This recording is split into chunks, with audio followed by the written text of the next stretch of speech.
उदाहरण हमें दो स्त्रियों और एक बच्चे की कहानी में मिलता है। दो स्त्रियां राजा के सामने। एक दिन दो स्त्रियां राजा सुलेमान के दरबार में आईं। वे दोनों एक ही घर में रहती थीं और उनके अलावा घर में कोई और नहीं था। दोनों स्त्रियों के हाल ही में बच्चे हुए थे, परंतु दुर्भाग्यवश एक स्त्री का बच्चा रात में मर गया।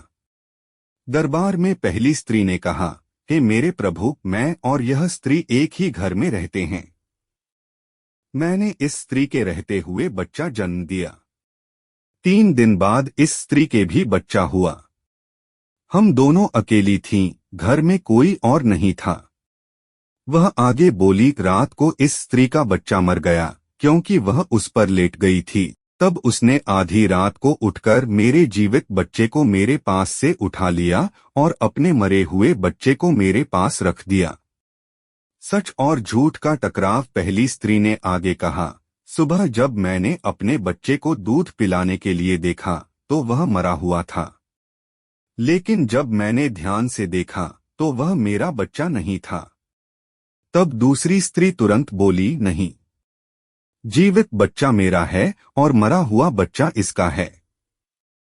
पहली स्त्री ने कहा, नहीं, जीवित बच्चा मेरा है। इस प्रकार दोनों स्त्रियां राजा के सामने आपस में झगड़ने लगीं। न कोई गवाह था, न कोई प्रमाण। सच जानना बहुत कठिन था।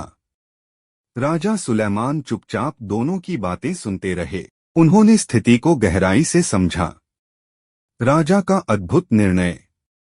तब राजा सुलेमान ने कहा, एक कहती है कि जीवित बच्चा मेरा है, दूसरी कहती है कि जीवित बच्चा मेरा है। सच्चाई कैसे जानी जाए? फिर राजा ने अपने सेवक से कहा, मेरे लिए एक तलवार लाओ। सेवक तलवार ले आया।